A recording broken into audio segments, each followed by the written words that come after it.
चलिए तो अब हम लोग चैप्टर 4 का यूनिट नंबर 2 स्टार्ट करते हैं। ये रहा हम लोग के पास कौन सा चैप्टर। यूनिट 2 में क्या है तो कैश फ्लो स्टेटमेंट। तो हम लोग क्या पढ़ने वाले हैं अभी, कैश फ्लो स्टेटमेंट। तो चलिए सबसे पहले चैप्टर का ओवरव्यू देखते हैं। ओवरव्यू में क्या दे रखा हुआ है तो देखिए, सबसे पहले हम लोग को क्या पढ़ना है तो definition and significance of cash flow statement. तो सबसे पहले हमें ये पढ़ना है। उसके बाद क्या बोला तो यहाँ पे meaning of cash and cash equivalent and cash flow. तो हम लोग को सबसे पहले क्या कैश कैश क्या होता है, फिर कैश इक्विवेलेंट क्या होता है, फिर कैश फ्लो किस तरह से हम लोग बनाएंगे वो भी हम लोग को यहाँ पे देखना है। फिर आगे हम लोग को डिफरेंस देखना है किसमें कि कैश फ्लो तीन तरह का जो होता है उसमें हम लोग को डिफरेंस देखना है। जिसमें सबसे पहला क्या हो गया तो यहाँ पे ऑपरेटिंग एक्टिविटीज हो गया, फिर इन्वेस्टिंग एंड फाइनेंशियल एक्टिविटीज। तो तीन तरह का जो एक्टिविटीज होता है कि तीन तरह से जो हम लोग कैश फ्लो निकालते हैं, मतलब जो भी कैश फ्लो निकालते हैं उसका तीन कैटेगरी में, उसे हम लोग कितने कैटेगरी में बांट देते हैं, तीन कैटेगरी में। तो वो तीनों कैटेगरी के में डिफरेंसेस क्या होता है वो भी हम लोग को जानना है। उसके बाद यहाँ पे preparation of cash flow statement as per AS3। तो AS3 किसके लिए होता है, कैश फ्लो स्टेटमेंट के लिए। तो वो भी हम लोग को यहाँ पे देखना है। तो चलिए हम लोग आगे बढ़ते हैं। तो देखिए सबसे पहले देखिए cash flow statement is the summary. इसमें समरी होता है। कैश फ्लो स्टेटमेंट क्या होता है तो एक तरह से समरी होता है किसका, तो यहाँ पे जो भी कैश रिसीप्ट हो रहा है और क्या जो भी कैश पेमेंट हो रहा है उसका क्या होता है, समरी होता है क्या तो कैश फ्लो स्टेटमेंट। तो कैश फ्लो स्टेटमेंट क्या हो गया सबसे पहले, ये कैश फ्लो स्टेटमेंट एक समरी होता है किस चीज का, जो भी हम लोग के पास पैसा आ रहा है रिसिप्ट के फॉर्म में और जो भी हम लोग यहाँ पे पेमेंट कर रहे हैं तो उसके समरी को हम लोग क्या बोलते हैं, तो उसके समरी को हम लोग क्या बोलते हैं, कैश फ्लो स्टेटमेंट। तो ये हो गया।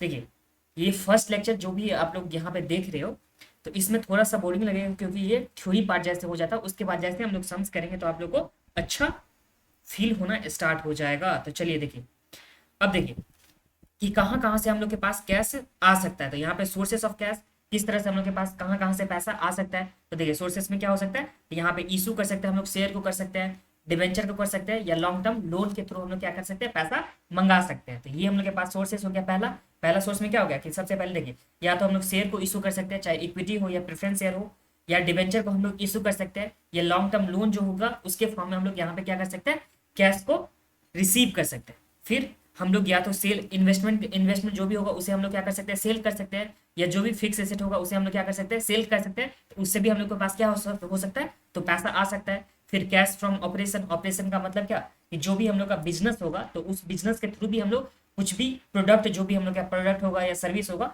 उसे सेल करके हम लोग क्या कर सकते हैं, पैसा रिसीव कर सकते हैं। तो ये हम लोग के पास क्या हो गया, सोर्सेस हो गया। तो सोर्सेस में तो आप लोगों को कोई प्रॉब्लम नहीं है। देखिए सोर्सेस में हम लोग के पास क्या क्या आ गया, तो सोर्सेस में सबसे पहले आ गया कि हम लोग इशू करके पैसा मंगा सकते हैं, चाहे शेयर के को इशू करें, डिवेंचर को इशू करें, या लोन यहाँ पे हम लोग लोन यहाँ पे लेकर के क्या कर सकते हैं, पैसा रेज कर सकते हैं। ठीक है।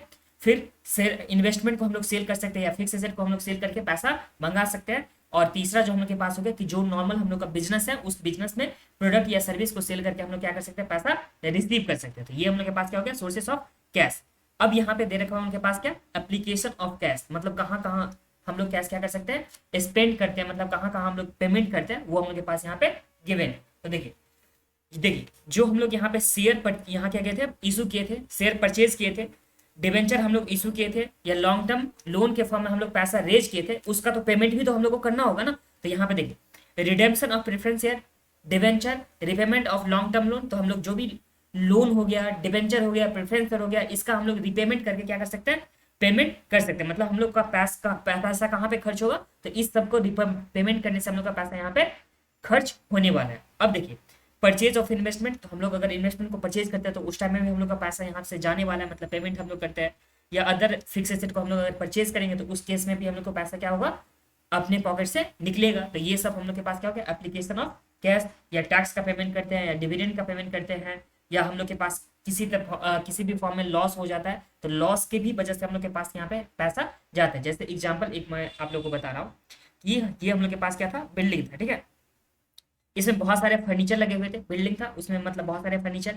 अब ये फर्नीचर ये मतलब क्या हो गया, ये फर्नीचर जो भी था वो यहाँ पे जल गया, मतलब फायर में ये जल गया फर्नीचर। तो हम लोग को तो न्यू फर्नीचर लेके आना पड़ेगा ना। तो जो न्यू फर्नीचर खरीदेंगे तो उस टाइम में तो पैसा लगेगा। तो इस तरह से हम लोग बोल सकते हैं कि लॉस के टाइम में भी हम लोग का पैसा यहाँ पे जाएगा। दूसरा एग्जाम्पल दे रहा हूँ कि अगर कोई भी प्रोडक्ट है जिसे आप लोग कितने में खरीदे हो, 100 रुपया में खरीदे हो। ठीक है। कोई प्रोडक्ट है जिसे आप लोग 100 रुपीज में परचेज किए हो और इसे लॉस पे बेच रहे हो, 80 रुपीज में बेच रहे हो, तो यहाँ पे क्या हो गया, 20 तो लॉस हो गया ना। तो इस 20 लॉस जो हुआ इसके भी बदले हम लोग बोल सकते हैं ना कि मैं हम लोग का पैसा यहाँ पे चला गया, क्योंकि देखिए, क्योंकि जब हम लोग परचेज किए थे तो 100 का परचेज किए थे, और जब हम लोग यहाँ पे सेल कर रहे हैं तो कितने का, 80 का, तो 20 का तो हम लोग का लॉस हुआ, मतलब 20 रुपीज हम लोग के पास कैश तो कम आया।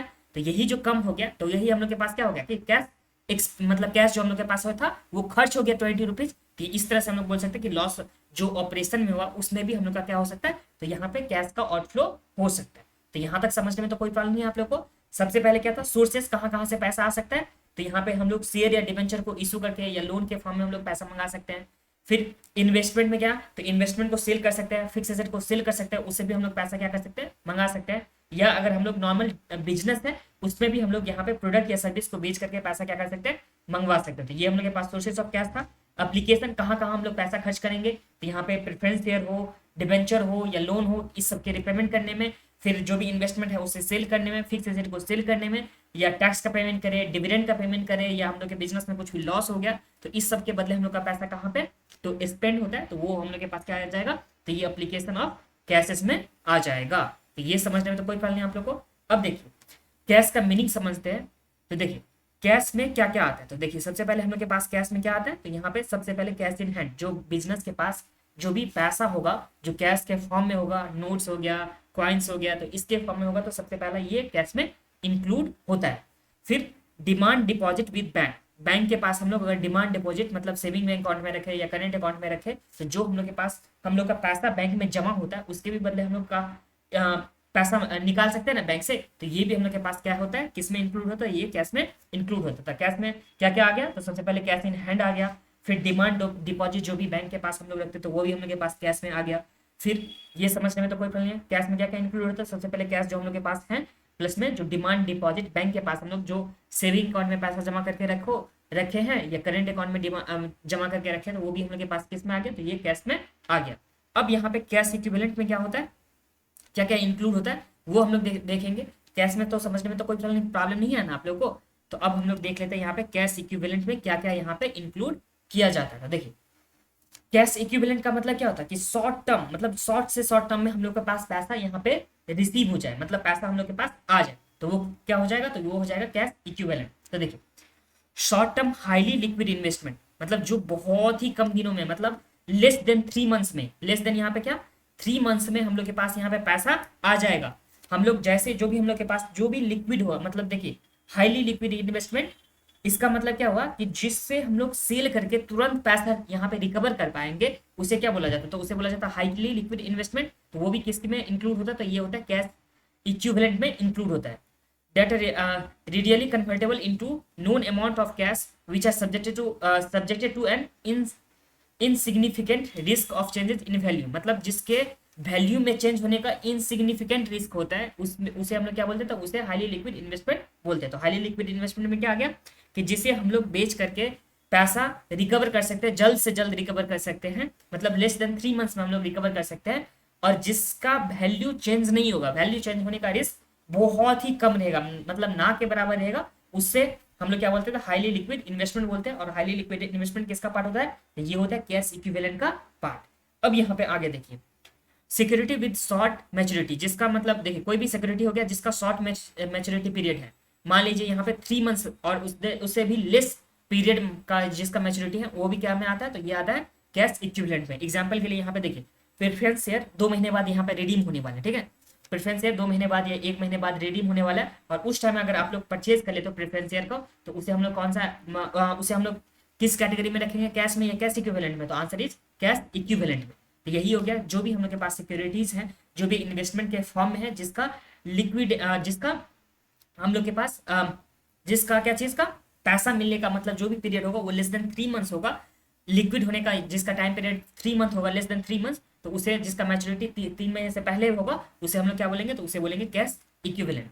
तो ये हो गया। अब देखिए ये एग्जाम्पल तो आप लोग देख ही लिए। अब देखिए classification of cash flow statement, मतलब कितने तरह का हम लोग यहाँ पे क्लासिफिकेशन करके रखे हैं। तो देखिए जो भी हम लोग के पास एक्टिविटी होता है, जो कैश फ्लो एक्टिविटी होता है, कैश फ्लो का मतलब क्या हो गया कि कैश का इनफ्लो हो या आउटफ्लो, इनफ्लो या आउटफ्लो। इनफ्लो मतलब जिससे हम लोग के पास कैश रिसीव होगा, आउटफ्लो मतलब जिससे हम लोग के पास से यहाँ पे कैश चला जाएगा, उसे हम लोग क्या बोलेंगे, आउटफ्लो। तो ये समझने में तो कोई प्रॉब्लम नहीं है आप लोग को। तो देखिए कैश फ्लो एक्टिविटी में सबसे पहले इनफ्लो ऑफ एक्टिविटी हो सकता है या आउटफ्लो ऑफ एक्टिविटी, मतलब कैश हम लोग के पास आ सकता है या कैश हम लोग के पास जा सकता है। जब इनफ्लो होगा तो हम लोग के पास कैश क्या हो जाएगा, इंक्रीज हो जाएगा। जब यहाँ पे हम लोग के पास आउटफ्लो होगा कैश का, तो उस टाइम में हम लोग के पास क्या हो जाएगा, कैश डिक्रीज हो जाएगा। और यहाँ पे देखिए जो क्लासिफिकेशन है कैश फ्लो एक्टिविटी में, जो भी क्लासिफिकेशन है उसे 3 कैटेगरी में रखा गया है, जिससे हम लोग नेक्स्ट वाले वीडियो में देखने वाले हैं।